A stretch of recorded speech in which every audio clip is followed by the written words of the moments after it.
Good morning. You're listening to FloorDaily.net, and I'm Kemp Harr. This morning, my guest is Jamie Clingan, who's Senior Vice President with QEP Company. Jamie, how you doing? I'm good, Kemp. You know, I have to pause for a second when I say you're with QEP Company because I know that's the overriding corporation, but you have many, many brands that are in your stable, don't you? Yes, we do. Yeah. Well, that's why I wanted to talk to you, because just last week you announced that you had bought Faus USA, right? We did. Well, let's get into some of the details about that. Many people know that Faus, 5 or 6 years ago, probably one of the strongest brand names in the laminate category. They're a Spanish company that had come over here. They had bought the old OMC outboard manufacturing facility south of Dalton, and they were producing some beautiful laminate products. They went through some trouble and declared bankruptcy, and now you own them, and I'm sure you got big plans for them, right? We sure do. And it's funny that you remember the facility that they moved into. There's not too many people that know that. Yeah. You know why? I drive up and down 75 between Chattanooga and Atlanta, and there's a billboard there, and they're still on that property, which they own that billboard. So, which now you probably own that billboard. Yes, we do. Well, it was you know part what? of the sale. I'd stick a Faus ad up there because I think there's still an outboard marine ad up there. There is. I guess let's finish the Faus thing and then get into more of QEP. Some of the details that some people might not know is there still will be a Faus Spain. That's the parent company. You've bought the North American rights to the name and all the intellectual properties, right? That is correct. And you will operate that factory and produce laminate in the plant we were talking about. Yes, we will. And many people may not know this, but let's just run through it. It's been, 4 or 5 years ago, you bought Harris Wood, which is based in Johnson City, right? Correct. And that's in the finished flooring products. But as far as tools and accessories, you have a bunch of major brands that are really well known as well. Roberts, Capital, Tile Right. Fill in some that I may have missed. Portanails, Trix, Nupla. Some of these are outside of the flooring industry as well. Uh-huh. And we just have some other acquisitions we've made through the years, like I said, that are not associated with flooring, but are still part of our overall brand umbrella. We've even acquired two facilities that manufacture pool finishes. So we are in the finished pool business as well. Okay. And when you talk about that, are you talking about the decking or actually inside the pool? Inside the swimming pool. Oh. Okay. And about ownership, you're publicly traded. I think you're over the counter, right? Yes, we're in the pink sheets.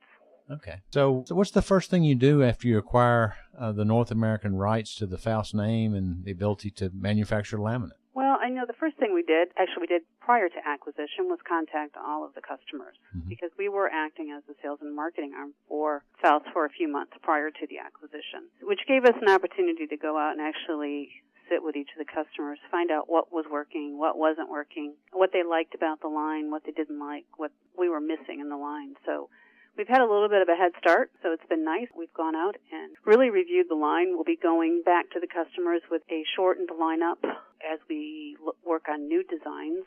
We want to shorten the lines that they're currently working with, and we have a few surprises we're going to throw out to them to hopefully refresh the line for a short period of time until we can do a total refresh on it. It's been a few years since they've had some new designs and new collections from Faus, and a lot of that was just due to operating income or lack of at Faus during that time. They played in the middle of their strength time. They played in the upper end of the laminate market. I mean, they were getting $450 wholesale per foot for the products they were making. And the reason they were able to get it is because they had all these patents and technology around register and emboss and some of these finishes that they had, and they were seen as quite the innovator. And you were telling me prior to this interview, you get the use of all that intellectual property in North America, right?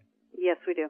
And we hope to take better advantage of those as we go forward. I remember sitting in that showroom down in that facility and being shown, one of the reasons that you should consider buying a laminate is if there is a species that is so rare that it just wouldn't make sense to make it out of the real material, then you can make a product that looks just like it and yet wears even better. Is that going to be one of your strategies?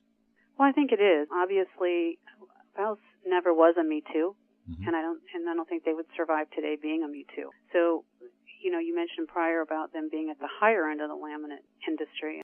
And that's where Faus will remain to be positioned because of the technologies, But your comment about the species is great, and I totally agree with that. And yes, Faus will position themselves as being different than everyone else. But the focus really was more on stone. Because if you look back at what they brought to the laminate industry, was their incredible stone designs and the realism and the interplank designs that they could do on their stones, which no one else can mimic, even to this day. I guess that comes from their Spanish heritage, doesn't it?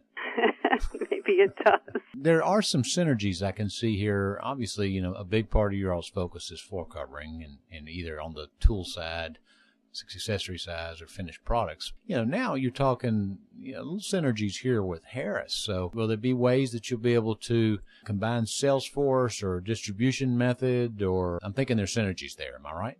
There's definitely synergies there. Right now, that's what some of the things that we are diving a little bit deeper into to see how we make it work together. Faus was pretty much a skeleton company when we took it over last Friday. Yeah.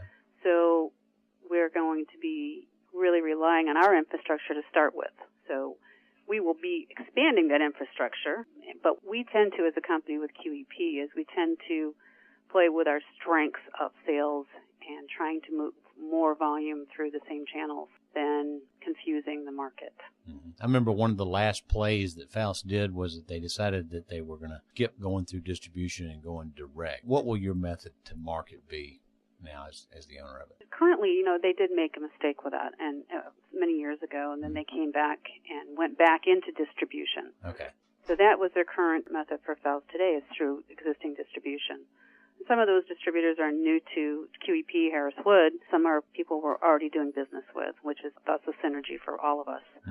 So today we're going to go to market just like we have done in the past. We're going to go through distribution. Well, good luck with that. Thanks again for updating us on that. This is big news. So again, we've been talking to Jamie Clingan, who's the Senior Vice President of Marketing with QEP, about the Faus acquisition, and you've been listening to Kemp Harr and FloorDaily.net.